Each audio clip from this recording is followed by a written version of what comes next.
Hello everyone, I'm Nicole Spitler with All Designs Equine, and today we're going to be working with a sandblasted grapevine root, which is a pretty unique looking log. Last week we did a birch log wreath, and I thought it would be fun to do something a little bit different. These are often used in aquariums, either like bearded dragon aquariums, or they can even be soaked and used in fish tank aquariums, but they have a very gnarly look. So they're awesome for making some other designs. I have a fish tank, so one day I was looking through some different options to decorate my fish tank, and I saw this and I thought, wow, that would be really cool if I could do a beautiful arrangement on it. So last week we were talking about inspiration, and this is a great way to find inspiration, just looking for cool items that maybe you could decorate. So this is nothing that I really thought about decorating, and I didn't even know what this was when I looked at it. I actually had to look it up because I'd never heard of, I guess this is like the grapevines, and this is the root of the grapevine, and they sandblast it, and this is what it looks like when it's sandblasted. So I just thought it was beautiful, and actually, you know, it's beautiful in and of itself. I got this from Etsy online. I think I looked up like aquarium decor or something like that, and I figured out what it was.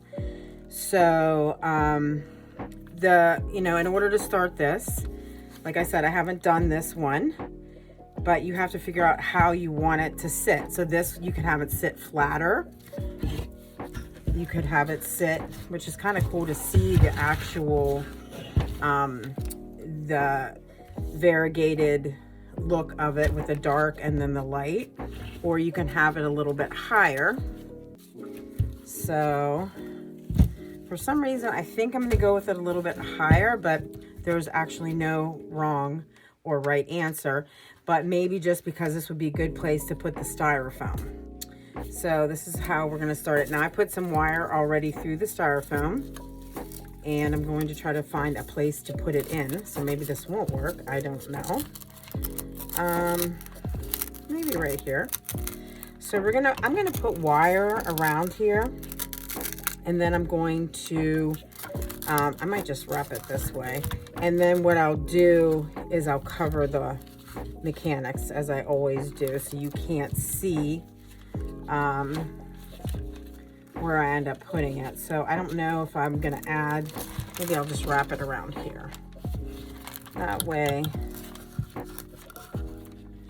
it will be secure. Obviously I'm going to also add glue to it, but sometimes the wood will actually like peel away, and then that would make the styrofoam come loose. So I'm just gonna hold that here for a few seconds. Okay, so now we're gonna add our greenery, and I've kind of picked out a few different kinds. This is some like dusty eucalyptus.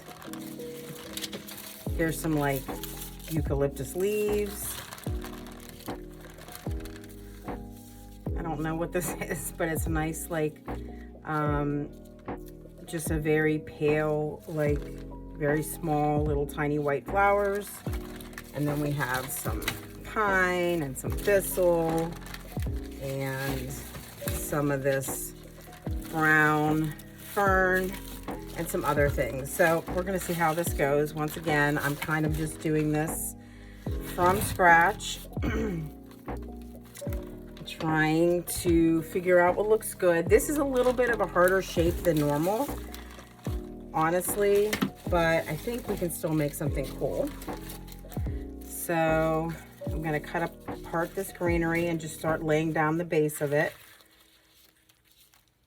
Once again, we'll be using different colors of greenery, trying to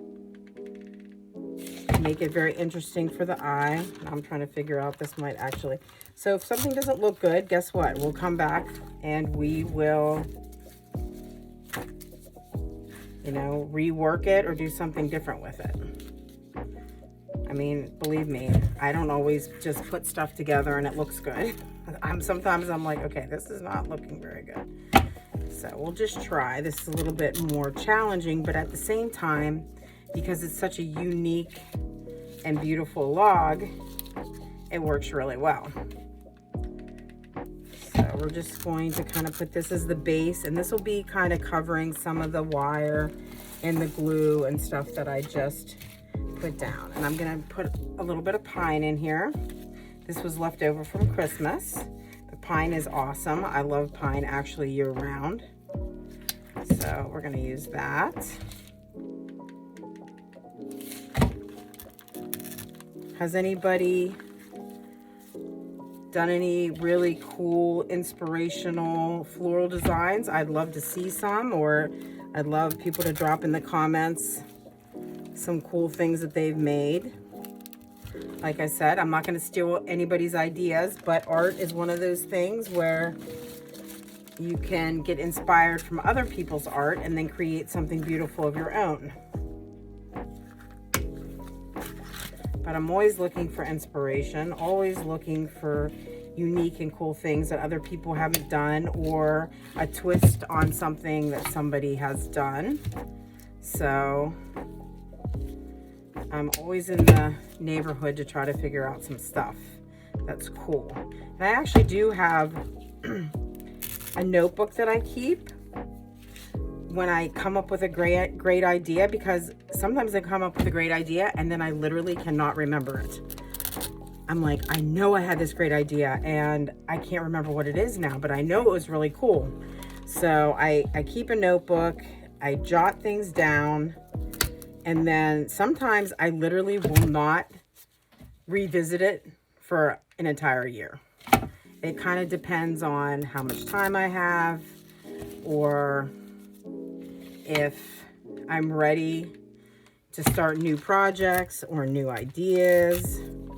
I'm pretty much always working on something new and different, or I'm trying to, always racking my brain for the next thing I can do. So this will be something I can add to my shop. And this can, you know, this can be sort of Southwestern. This would also look awesome with succulents, because this just really lends itself to putting succulents on it. But I've seen that done a lot, where people just kind of glue succulents along it, and I don't love that so much, but it's still beautiful. But it's just been done a lot before, so I'm just trying to think of something a little bit different and unique. These wood logs are a little bit pricey. I think this was actually $50, but you might be able to find it somewhere not as expensive, but they're pretty big. I mean, this is a good at least 2 feet long. And now we're making it another foot high. So it'll be a nice statement piece. I think I got this from Blooms and Branches or something like that. I think that's what the name of it was. So I'll plug that Etsy shop. I'm gonna just keep adding and keep filling in.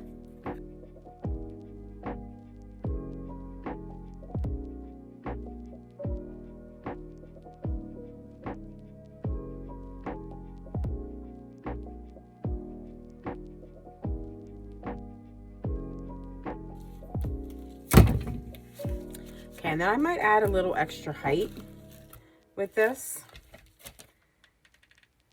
Just give it a little bit of height here. And then I think I'm going to use this as my focal flower. You can use 1 or 2 or 3 focal flowers. This is like my favorite like rose that I like to use. It's like totally neutral, goes with everything, and works really great with the Southwestern type decorations. But this doesn't necessarily have to be Southwestern. It can just be any kind of place you can put it to decorate your house. And I don't think a lot of people have these.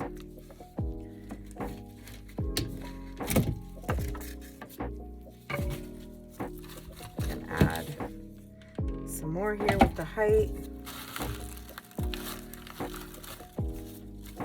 Just add a little bit in.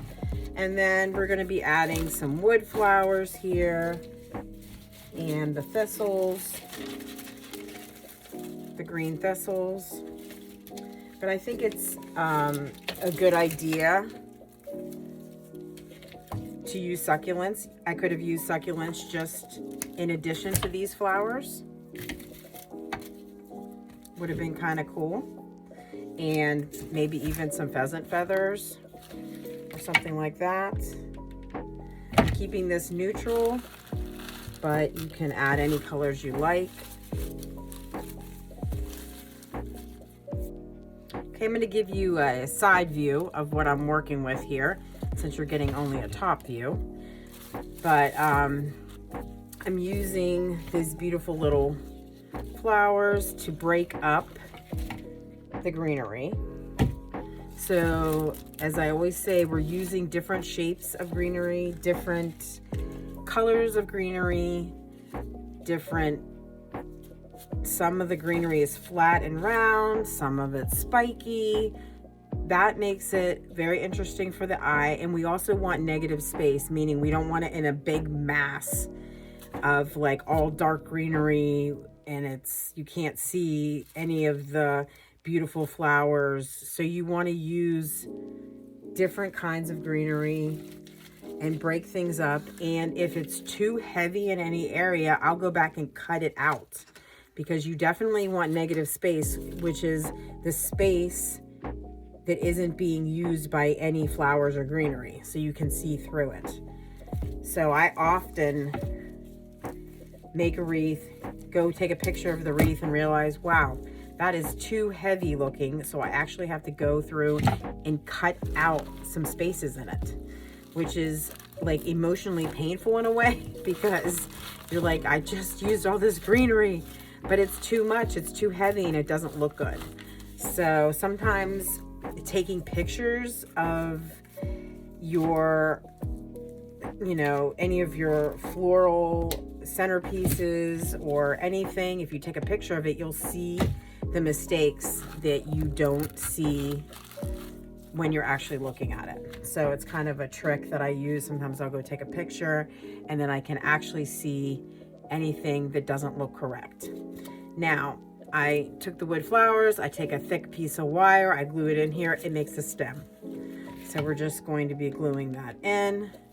And these I will push in because I want also varying heights of the flowers. Some will be sticking out more, some will be pushed in more. We don't want all the flowers or the greenery ending at the same spot. We don't want it all out here. We don't want it all in here. I mean, there are certain circumstances where you will be going through for a different kind of a look, and you might do that. But in general, for your basic floral design, you want to have your flowers in varying heights and not all ending in the same area. So I don't even know what this looks like behind here, so I'm going to actually look at it. So you can see I haven't even touched that, but this is what this looks like so far. And I will come through and actually add some more greenery. Whoops. This is actually pretty stable though, but I like this thing sticking up here, so I'm going to try not to cover it if I can help it. You want to cover the wire or hide the wire, but I don't want to cover that little branch that's kind of sticking out there. So I might, cut that away later if I feel that it's too heavy. It seems like counterintuitive to actually design something and then cut it away. but it's almost like when you're painting, and if you make something too dark, you have to come back and lighten it in areas because you need to be able to see the highlights and the lowlights. And that's sort of the same kind of idea you're going for when you're trying to design something with flowers, is that you need to be able to see the dark and the light and everything together. Because if it's all the same, then you really can't see any of it. And nothing, you know, comes to light, and it's not very dimensional. So, you know, a lot of good artists obviously create a lot of 3D dimension in their artwork, because in general, it's very boring to look at a non-dimensional piece of art, unless that is like a specific thing the artist is actually trying to do. I mean, art is very, you know, subjective. So sometimes an artist is trying to do that, but it is the same thing with floral design, where you're trying to create light and dark and different shapes and make things interesting. Okay, so we're almost done with what we can do. Okay. So this, you can see, is that. And, you know, some pine cones would also be cool in here, maybe. Not sure. Could try a pine cone. I know that seems like strange. Pine cone. I love pine cones, though. Pine cones. So I'm just not going to glue that in because I don't know how it's actually going to look. But I think pine cones, whoops, are kind of cool. So I'm not sure it actually goes with this. Maybe to hide it, something in here, maybe under here. I'll have to think about that. So if I don't know if I'm gonna like something, I won't glue it in. Or I won't glue it in like super, like I won't glue it really hard. I'll just glue it very lightly, and then if I decide that I don't like it, it's easy just to pull it out. Okay. And then I think I might put a little wood flower there. You can see that I do use a lot of the same tried and true, because that's what seems to sell. So of course, if people like it, I stick with it. I just try to, you know, mix it up a little bit. And I find that riding horses and painting and floral design is similar in the fact that you can, if you're a, you know, if you're a baker, you can give somebody the same ingredients to bake a cake, but how they actually mix the ingredients may differ. So their cake may turn out differently. I can give you all the same flowers, I can give you all the same ingredients, but how you're going to make your cake or your floral design or your art is going to be a little bit different. And that's what makes everything unique. So I actually was gonna put that in here, but I like this little knot that you can see. So I'll just kind of take a little bit more greenery and I'll cover the styrofoam, but I'm gonna leave that just like it is.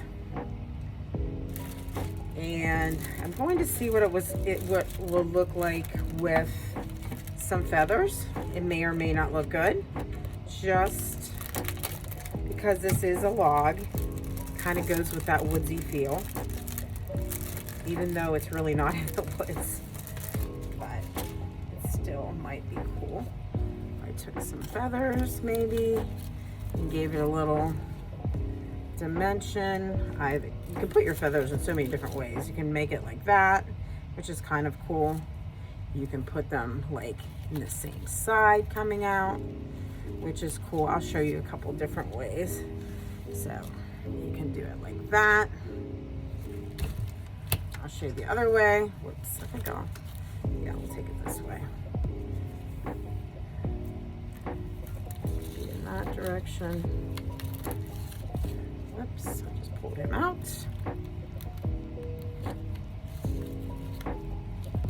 Find a place to stick him. So you can see that makes it look a little more avant-garde, a little different. there you go. So this is our grapevine centerpiece. It's very beautiful, it's very different, and it's also very contemporary in a rustic way, which doesn't even seem possible, but actually it is. All right, well, if you enjoyed this video, please like and subscribe, and I will see you next week on Saturday. Hope you're there. Thank you.